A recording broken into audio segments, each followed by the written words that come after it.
Prince William's Kate Wild King Charles party's Mick Jagger photos. Kate Middleton took over the symbolic role of Commodore-in-Chief, previously held by Prince Andrew. In August 2023, Prince William gets his hands dirty. Prince William landed in New York Monday for his two-day visit to the United States. One of his first stops was the Billion Oyster Project on Governor's Island to learn more about the organization's efforts to restore oyster reefs to New York Harbor. After speaking with Pete Malinowski, executive director of the project, William slipped into a life jacket and waders to get a better look at the oysters thriving in the harbor. William also met with volunteers and students involved in the project and learned everything that goes into rehabilitating the reefs and, in turn, the ecosystem. Seeing my students teach a prince, someone who has so much knowledge and exposure and awareness of what's happening in the world, sharing their knowledge with him was really special. Lynn Sean, a teacher at Harbor Middle School whose students volunteer with the project, told People. He was just super nice, Zelda de Zayas of Harbor Middle School told the outlet. I don't know what I was expecting honestly, but it was very sweet, and he loved to learn. While a majority of Prince William's engagements during his trip to the United States had to do with the Earthshot Prize and his pursuit to better the environment, he also took time to visit Tent House, a New York City firehouse. The firehouse served as a command center following the terrorist attacks on September 11 and lost 5 firemen that day.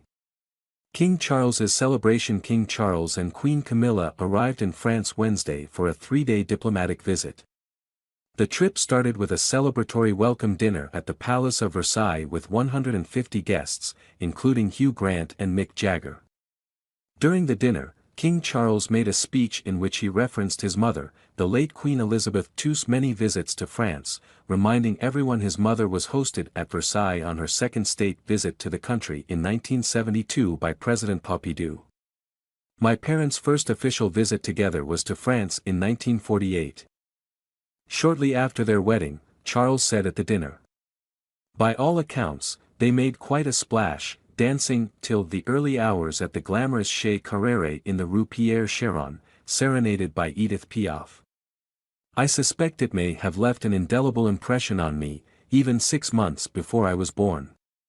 La Vie en Rose is one of my favorite songs to this day.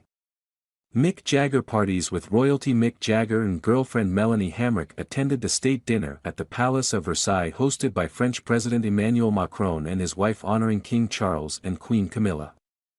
The musician recently made headlines when he and the Rolling Stones announced they will be releasing their first album in 18 years that features new music. The new album drops October 20th. I said, to producer Andrew Watt, Andy, I want it to be true to the school, you know. I want it to be like a Rolling Stones record, but it's got to sound like it was recorded this year, Jagger said in an interview with Q's Tom Power. We don't want it to sound like 40 years ago, and, of course, it doesn't. It sounds like now, the clarity of it, you know, and fidelity of it. And if you listen to it, compare it to an old Rolling Stones record, it's very, very different. Hugh Grant's Royal Night Out. Hugh Grant and wife Anna Elizabeth Eberstein were 2 of the guests who joined King Charles and Queen Camilla at the royal state dinner, celebrating the King and Queen's arrival in France. Eberstein stunned in a black dress paired with an eye-catching pearl necklace, while Grant looked dapper in a black suit and bow tie. The Love Actually star's next big project is playing an Oompa Loompa in the Willy Wonka and the Chocolate Factory prequel, Wonka, starring Timothée Chalamet.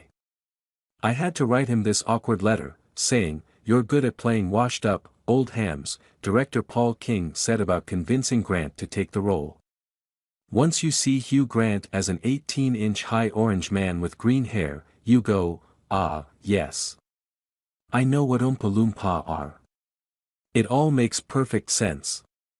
Queen Camilla's competitive side on the second day of the King and Queen's 3-day trip to France. The 2 visited the Rugby World Cup village, St. Denis. There, Camilla and the First Lady of France, Brigitte Macron, showed off their competitive sides with a game of table tennis. Over the course of the 3 days, Charles and Camilla also toured Paris and Bordeaux, where they visited the Notre Dame Cathedral and the Chateau Smith Haute Lafitte winery. Kate Middleton's new role. Kate Middleton recently visited the Royal Naval Air Station, RNAS, Yeovilton, her first visit to the station since being named the new Commodore-in-Chief of the Fleet Air Arm. While there, the Princess of Wales first learned how to pack a life vest and was later photographed with the vest around her neck, nervously pulling at the string as she braced for the preserver to inflate. The princess already held a number of military connections, however this one may be more special than the others. Her grandfather was in the Royal Air Force and reportedly served alongside Prince Philip. During her visit to the station, she was introduced to members of the Royal Navy Survival Equipment Technicians, was given a tour of the Air Traffic Control Tower and given the chance to sit in the pilot's seat in the Royal Navy Wildcat helicopter. Visiting RNAS Yeovilton for the first time as Commodore-in-Chief of the Fleet Air Arm, the account of the Prince and Princess of Wales tweeted following her visit. "Thank you to all the brave men and women who serve in the Royal Navy and across the armed forces." Following her trip to the naval station, Middleton visited Streets of Growth in London, a charity aimed at helping at-risk youth between the ages of 15 and 25 through various outreach and intervention programs. While visiting the charity, Middleton spoke with the staff, complimenting its commitment to operating a space where everyone can come together to be creative. "Young people get judged on their external behavior, but you have to understand their backstory," she was heard saying. "They haven't probably seen trusting relationships in their lives. So, that's so important." Prince Harry's special event. Prince Harry and Meghan Markle were spotted having a great time while attending the closing ceremonies of the Invictus Games Düsseldorf 2023.